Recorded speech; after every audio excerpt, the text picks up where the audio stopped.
Welcome to the Cubs recap of Willson Contreras' 3-1 victory over the Cubs Monday night at Wrigley Field.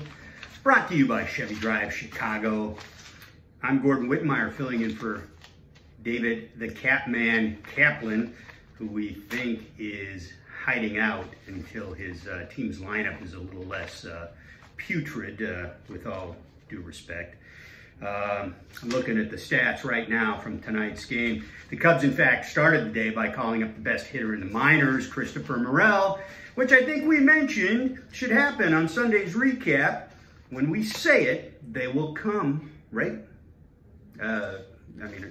Something like that. Maybe that didn't come out just exactly right. But so Morel finishes on the bench. I mean, that might have summed up everything. The Cubs finished with 5 hits. 1 run against one of the worst performing pitching staffs in the National League. 5.33 starters ERA coming in, and Miles Mikolas, who had like a 5.70 something ERA coming in, sticks it up where the bats don't shine with the Cubs on Monday night. Another awful performance with men in scoring position. 1 for 7. I don't know what they're doing there, but this is, I got some, I don't know where I put the notes, but it's 7 out of the last 11 games they've scored 3 or fewer runs in the first 9 innings of a game. That ain't gonna get it done. I've got gold stars in my pocket that I was prepared for. No gold stars at all. At the end of the day, this was Willson Contreras' game. I mean, the guy that the Cubs let go as a free agent, the $87 million catcher that the Cardinals signed to replace Yadier Molina, then took him out of the catcher's role on Saturday, and he comes in as a DH. He called it an emotional couple of days. He had a meeting with some of the team veterans.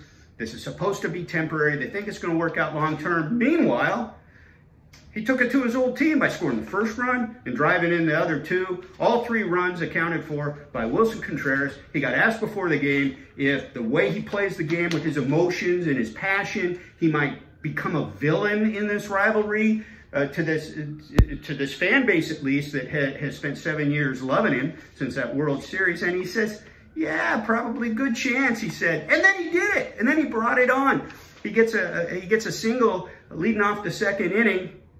And this is after a big ovation, doffs his hat, gets a single leading off, and then gestures to the crowd, bring it on, bring it on, and then gets the boos, asks for the boos and gets them.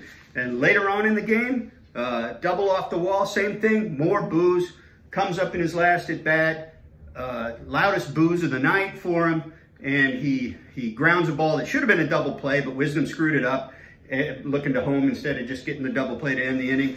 Drives in another run, 3-1 final score. Worst part about this is it probably doesn't get any better tomorrow because Nico Hoerner, the guy that might have been on the way to an all-star game and productive leadoff man all season long for this club, came up lame in the 5th inning going into third base. It's the left hamstring that put him on the IL in 2021. They're going to get tests tomorrow and then go from there. But this early in the season, it's probably an IL move. Hope for the best. Maybe it's not. And even if it is, maybe it's minimal, but hamstrings are dicey. And that's all this ball club needs is one of their most productive guys out for a while. Doesn't look good. The one thing you can hope doesn't happen is that they don't do for the Cardinals, the worst team in the National League, coming in, what they did for the Dodgers a couple of weeks ago. The Dodgers got well against the Cubs and wound up one of the hotter teams in the league, and they're in first place right now. Cardinals just won back-to-back games for the first time since April 11th and 12th. So this is where we are. Willson Contreras, the new Cubs killer, the new Cubs villain. Take that.